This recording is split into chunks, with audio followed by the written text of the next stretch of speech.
à la Arrête télé. de te la raconter, élu ou pas élu, je m'en bats les couilles que tu sois élu, moi. La République, c'est moi. C'est le mot de Richelieu. Quelle indignité. Mesdames, Messieurs, bonsoir et bienvenue dans ce nouveau journal de l'actualité politique. Voici donc une nouvelle formule qui devrait me permettre de pouvoir poursuivre mes petits montages politiques. Chers téléspectateurs, merci déjà d'avoir cliqué sur cette vidéo. Nous allons commencer tout de suite par ce qui vous intéresse, à savoir les moments drôles légendaires de la politique française et éventuellement étrangère. Ce premier numéro du JT de la politique sera peut-être prolongé si vous l'appréciez et si vous le motivez à la fois dans les commentaires et dans les pouces en l'air. Nous commençons tout de suite avec Jean-Philippe Tanguy, un député de l'Assemblée nationale qui fait énormément parler de lui. Il fait beaucoup de bruit jusqu'à ce que nous ayons pu trouver avec la rédaction des points communs entre ses interventions et une célèbre scène du film Le Petit Baigneur. Extrait. Au nom du Père, du Fils, du Saint-Esprit, ainsi soit-il. Silence!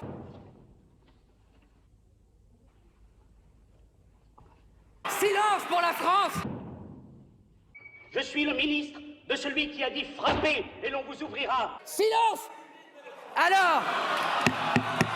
Oh, ce cri du cœur! Alors, je frappe à votre cœur. J'avoue, Monsieur ce cri Tanguy, du cœur s'il vous qui a plaît. inspiré, je pense, beaucoup de gens parmi nous. Chers je vous en prie, collègues. collègues de gauche. Monsieur Tanguy, Alors s'il que vous la plaît. France... Connaissez-vous à la porte? Connaissez-vous? Silence pour la France! Ah, moi c'est fini, je reviendrai plus. Vous avez l'impression d'être dans une église, l'église de la Sainte Union Européenne. On l'appelle Notre-Dame des courants d'air. Nous avons entendu des sermons, des homélies. Madame la ministre pourra peut-être citer 3 Je vous salue, Madame Van der Leyen, et 4 Notre Bruxelles qui est aux cieux. Là-haut? La lumière ne nous ayant pas atteinte, nous voterons contre.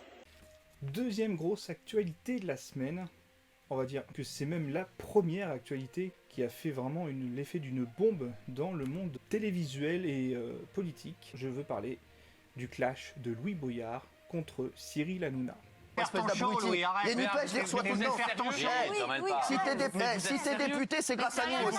On n'est même pas con. Mais vous parlez pas du sujet Si t'es pour lequel député, vous c'est êtes grâce à invité. nous. Si t'es député, c'est grâce à nous. Mais t'as voté Bah oui. pour moi, toi? Si t'es député, c'est grâce à T'as nous. voté Demande à NUPES, Raquel toi Garrido. Demande à Raquel T'as voté Garrido. NUPES, toi Je l'ai tous les jours au Attendez, mais téléphone. vous vous rendez compte qu'on n'a pas le droit de critiquer Bolloré? Mais t'as tous on les a droits. le droit. Va dans une chaîne, va dans un groupe où t'as le plus de liberté qu'ici. T'as même pas de liberté à l'Assemblée nationale. Dès que tu Bah, parles, apparemment, on n'a pas la dès que tu liberté parles, de il te ferme ta critiquer gueule. Bolloré Allez, ici. tais-toi. Non, mais Dès que tu parles, il te ferme ta T'es gueule. sérieux ou quoi? Allez, T'es je un suis sérieux. irresponsable, Cyril. C'est toi Et tu fais du mal à la l'irresponsable. T'es un France. abruti. Tu fais monter le racisme en T'étais France ici, moi. et on n'a même pas le droit de critiquer Moi, je Bolloré sur ta chaîne. suis le premier à défendre le racisme ici.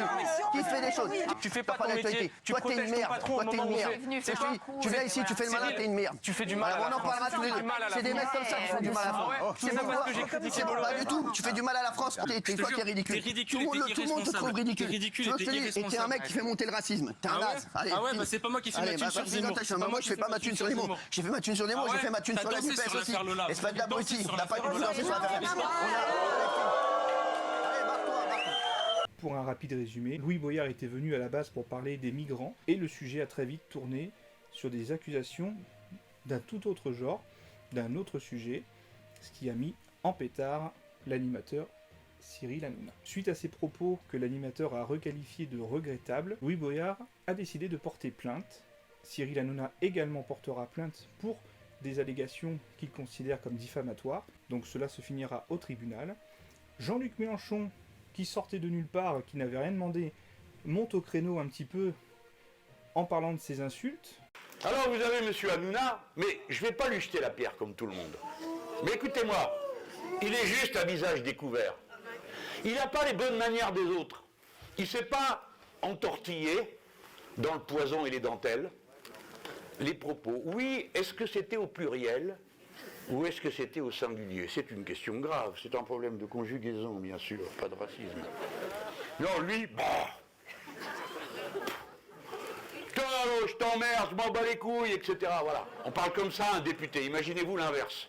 Mais finalement, avec la rédaction, nous avons retrouvé quelques images de Jean-Luc Mélenchon dans toute sa splendeur. Alors lui, malheureusement, assez mal placé pour ce qui est des insultes et de la provocation. Extrait. Je peux faire des photos avec vous. Pourquoi? Je veux voir quelque chose. Mais je veux faire une photo avec vous. Je veux pas. Mais pourquoi? Je veux pas, connard. Mais c'est pas la peine de m'insulter. Dégage. Mais c'est pas la peine de m'insulter. C'est pas la peine de m'emmerder. Mais je vous emmerde pas, monsieur. Je m'emmerde. Je veux pas faire une photo avec toi. Mais il y a juste une photo, il y a rien de méchant. Pourquoi avec... Mais pourquoi vous voulez pas qu'on vous les... Mais vous dites qu'on a le droit de filmer. Mais vous dites qu'on a le droit de filmer. Me péter la gueule. Me péter la gueule. Vous savez pas, mais vous parlez quand même. Regardez-moi ce gros imbécile. Sénateur, c'est... Exactement, on ne peut pas être sénateur. Oui, monsieur, vous êtes un gros imbécile. Alors je gagne 40 000 euros, espèce d'imbécile. Ouais, comment tu le sais? Vas-y, dis-le voir. Vous avez un pois chiche à la place du cerveau.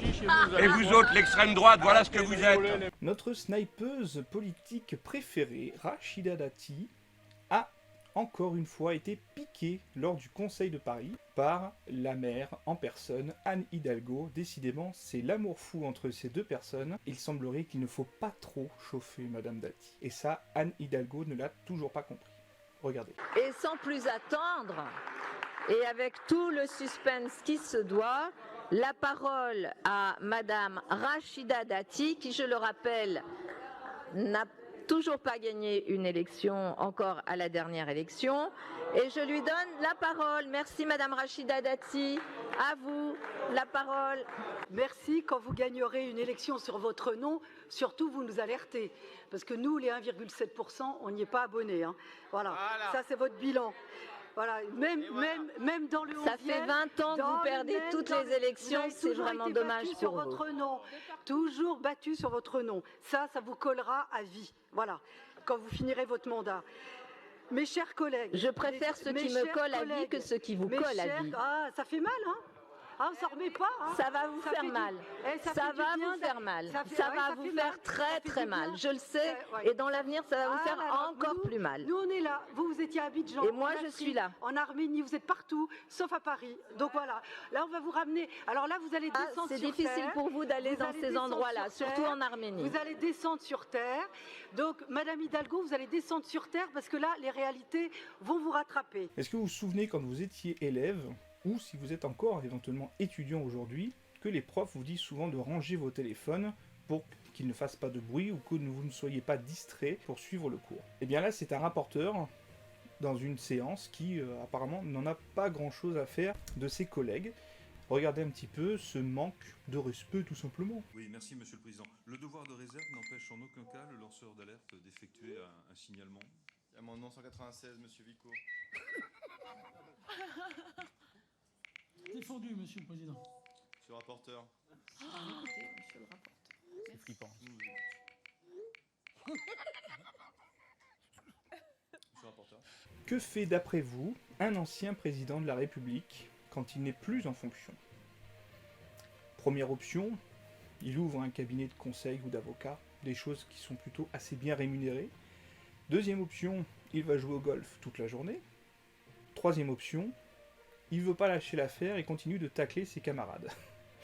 Regardez l'option qu'a choisie François Hollande. Je lui dirais, mais pourquoi continuer encore? Tout simplement. Olivier Faure. Pourquoi continuer encore? Oui, Bah, il faut que tu t'occupes de la petite. Jean Castex, il a mérité sa place, là. T'es où?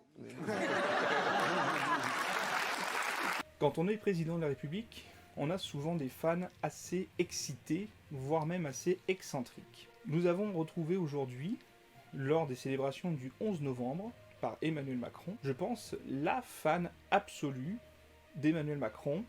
Et vous allez voir, nous avons également trouvé un fan assez excité lors d'un congrès de Joe Biden. Et vous allez voir, c'est vraiment deux salles, deux ambiances. On commence par la séquence avec Emmanuel Macron et sa superbe fan. Dieu te protège, Machallah. Eh bien, mon président, je vous adore. J'ai reçu des dates d'Algérie pour vous, mais j'avais mal à mon bras de vous porter. Je vais vous les envoyer. Vous parlez de l'Élysée, monsieur le président. Je vous adore, mon président. C'est un courrier pour vous. Oui. Parce que ça, c'est L'Oréal, parce que je le veux bien. Voici maintenant l'extrait avec Joe Biden. Et vous allez voir, c'est surréaliste. As I stand here before you, we've taken enormous strides to achieve that. but I don't stand here alone. Parlons maintenant des retournements de veste dans la politique. Vous savez que ça change assez vite selon comment le vent tourne. Hein, on appelle ça des girouettes, tout simplement. Nous avons trouvé la girouette numéro 1. Il s'agit de Bruno Le Maire, qui a déclaré ceci à propos d'Emmanuel Macron. Cela était pendant sa campagne. Emmanuel Macron, c'est l'homme sans projet, parce que c'est l'homme sans conviction. Puis finalement, après discussion, peut-être de se croiser dans certains couloirs, arrive cette annonce. Monsieur Bruno Le Maire, ministre de l'économie. Puis arrive cette interview. J'aime travailler avec Emmanuel Macron, les choses sont faciles, elles sont simples. Chacun est dans son rôle, je suis son ministre, il est le président de la République. On a des combats difficiles qui restent à mener. Je pense que les combats les plus difficiles sont devant nous, parce que la France est fragile, parce qu'on sent qu'il y a une colère sourde dans le pays, et je serai à ses côtés. Je serai à ses côtés pour livrer ces combats. Donc vous l'avez compris, hein, Bruno Le Maire, un jour c'est Emmanuel Macron, c'est l'homme sans conviction. Ensuite c'est j'adore Emmanuel Macron, j'adore travailler avec lui, je suis son ministre, etc. Pour rester un petit peu toujours dans cette séduction du nombre, de la masse de personnes, nous avons celui qui arrive en tête de tous, Emmanuel Macron.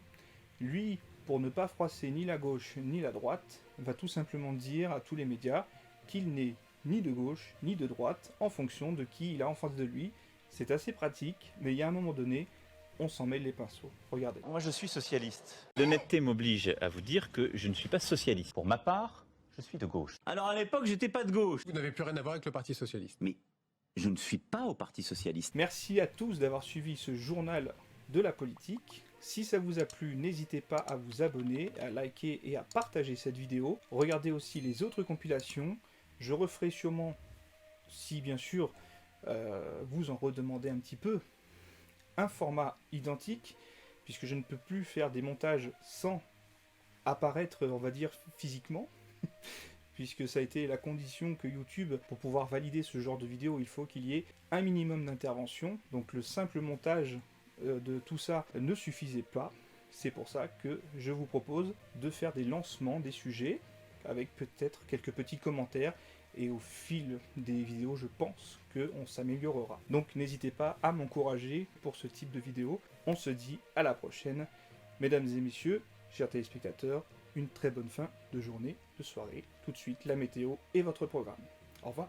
Arrête de te la raconter, élu ou pas élu, je m'en bats les couilles que tu sois élu, moi. La République, c'est moi! C'est le mot de Richelieu.